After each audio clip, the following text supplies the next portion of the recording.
కష్టపడాము, కష్టపడి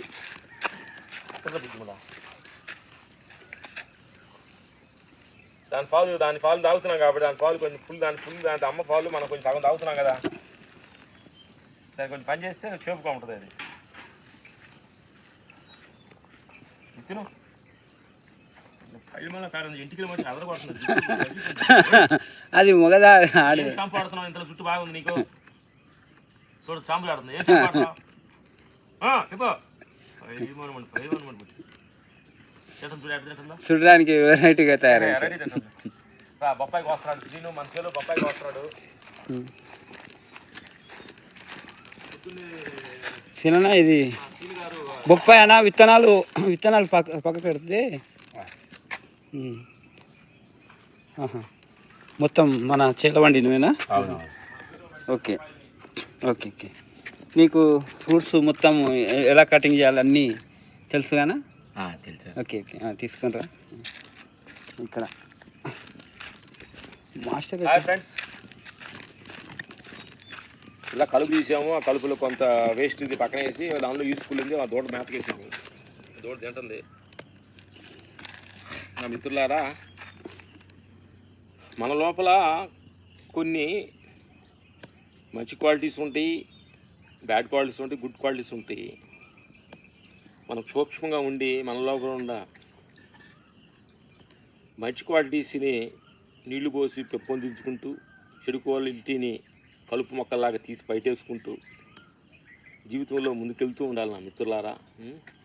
అట్లా మనం వదిలేసామనుకోండి, మన చేలో మన లోపల ఉన్న కలుపు మనం తీయాలి తప్ప ఎవరు తీరు. అది గురువులు చెప్పొచ్చు. చాలామంది గురువు కాళ్ళకి నమస్కారం చేస్తే మన లోపల కలుపు పోద్దని ఆ బెమతోటి గురువు తల మీద నెత్తి మీద దీవిస్తే మన చాలా కలుపు పోద్దని చాలామంది బెమపడుతున్నారు. అది ఎలాంటిదంటే, నువ్వు నారు పోసి నాటేయకుండా కొడవలు తీసుకొని పంట చేను కొయ్యడానికి వెళ్తున్నట్టు అంత స్వార్థం అంటది. ఇది నువ్వు కష్టపడకుండా నీలో చెడేసనాలు నువ్వు తీయకుండా గురువు దగ్గరికి వెళ్తే అంత ఆయనే తీసేస్తాడనే బెమతోటి వెళ్తే అది చాలా స్వార్థం అంట. అందుకని ఆయన చెప్పే నీకు నీ వల్ల కానప్పుడు ఆయన చెప్పిన సజెషన్ తీసుకోండి. దాన్ని పశ్చాత్తాపం నువ్వే పడాలి. ఏదైనా తప్పు చేస్తే దానికి క్షమాపణ నువ్వే అడగాలి. ఎవరైనా కోప్పడి నువ్వు చేయి చేసుకుంటే వాళ్ళకి నువ్వే సారీ చెప్పాలి. తెలుసో తెలియక మనసు లోపల చెడుని తప్పుగా నువ్వు మనసు లోపల ఊహించుకుంటే నీ మనసు లోపలే పశ్చాత్తాపడి క్షమాపణ అడగాలి. అప్పుడు కానీ అది సాల్వ్ అవుతుంది తప్ప మీరు గురువుల దగ్గరికి వెళ్ళి గురువు కాళ్ళు నమస్కారం తీసుకుంటే, గురువు నాకు వెళ్ళి చూస్తే చాలు, గురువు దీవిస్తే చాలు, మొత్తం పోతాయి అనే బెమతోడు బతుకుతున్న చాలామంది నా ప్రేక్షక దేవుళ్ళు అందరూ. అది చాలా తప్పు. కానీ గురువు దగ్గరికి వెళ్ళండి, సజెషన్ తీసుకోండి. అయ్యా నేను ఈ మార్గం నుంచి నేను ఎలా బయటపడాలి అనే చిన్న టెక్నిక్ తెలుసుకొని బయటపడండి తప్ప చాలామంది గురువు కాళ్ళకి నమస్కారం పెడితే మొత్తం పోద్దనే బెమలో చాలామంది బతుకుతున్నారు. అందుకని ఈ ప్రపంచంలో రెస్పెక్ట్ ఇవ్వండి. మేము ప్రతి వాళ్ళకి రెస్పెక్ట్ ఇస్తాం, గురువుకు నమస్కారం తీసుకుంటాం, కాళ్ళకి పెద్దవాళ్ళని నమస్కారం తీసుకుంటాం. అది రెస్పెక్ట్. కానీ నమస్కారం తీసుకోగానే నాలో ఉన్న చెడు వ్యసనాలు అన్నీ పోయి అన్ని మంచి క్వాలిటీస్ రావాలి, నేను అనుకున్న బిజినెస్ సూపర్ అవ్వాలి ఈ బెమలో కాళ్ళ మీద పడుతున్నారు. అది ఎక్స్పెక్టేషన్ అవుతుంది. అది అందుకని నా మిత్రులారా, రెస్పెక్ట్ గురువుని ఎక్స్పెక్టేషన్ లేకుండా గురువుకి రెస్పెక్ట్ ఇవ్వండి. ఎక్స్పెక్టేషన్ లేకుండా మీ పెద్దలకు రెస్పెక్ట్ ఇవ్వండి.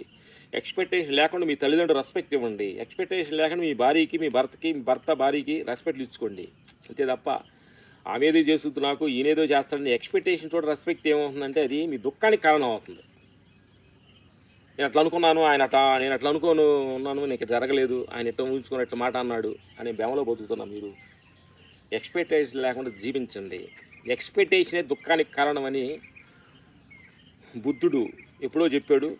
ఎక్స్పెక్టేషన్ దుఃఖానికి కారణం. ఎక్స్పెక్టేషన్ వాళ్ళు నా మర్యాద ఇవ్వాలి, వాళ్ళు నన్ను పొగడాలి అని ఎప్పుడైతే మనం ఎక్స్పెక్టేషన్ చేసుకున్నావో అది దుఃఖానికి కారణం అవుతుంది అనమాట. అందుకని ఈ ప్రపంచంలో నువ్వు ఎవరు పొగడాల్సిన అవసరం లేదు, నిన్నెవరు మెచ్చుకోవాల్సిన అవసరం లేదు. నిన్ను సృష్టించిన ఒక శక్తి భగవంతుడైన ఆయన మెచ్చుకుంటే చాలు అనే భావనలో ఎప్పుడైతే మనం ప్రశాంతంగా మన పని మనం చేసుకుంటామో అప్పుడు నెమ్మది ఉంటుంది. ఈ పొగడెంతలకి మనుషులు చుట్లకి కుంగిపోయాల్సింది మన అవసరం లేదన్నమాట. మనం సృష్టించిన ఒక శక్తి, ఆ శక్తి పేరు ఏ భగవంతుడు మీ పేరు పెట్టుకోండి.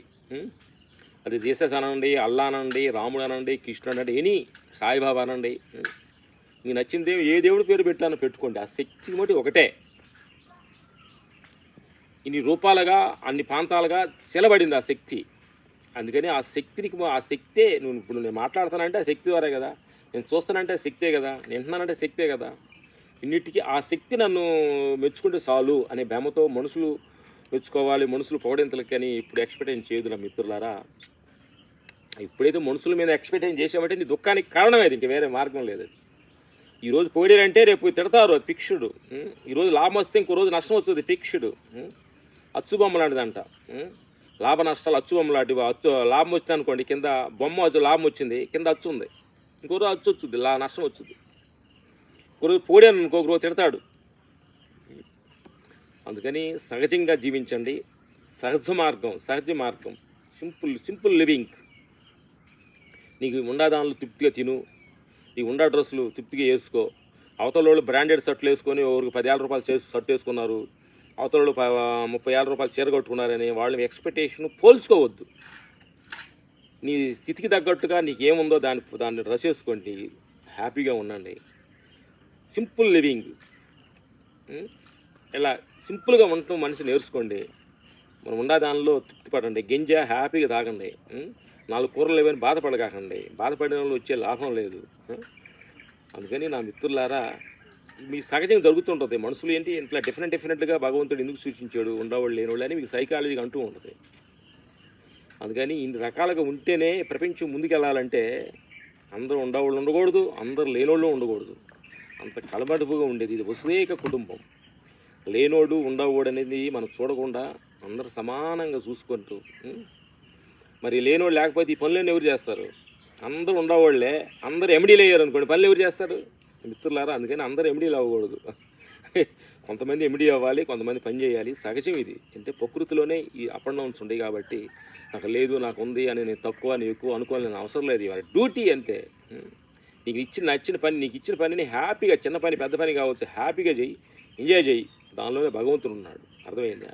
నువ్వు బెయిల్లో పని చేస్తున్నావా, నువ్వు పెయింట్ చేస్తున్నావా, నువ్వు వ్యవసాయం పండిస్తున్నావా, నువ్వు కార్పెంటర్గా పని చేస్తున్నావా, నువ్వు చిన్న ఏ పని చేసినా అది మనస్ఫూర్తిగా యాక్సెప్ట్ చేసుకుంటూ పనే దైవంగా నువ్వు భావిస్తే అదే నీకు 10 కోట్లు. Okay, thank you, bye. Okay, చాలా గుడ్.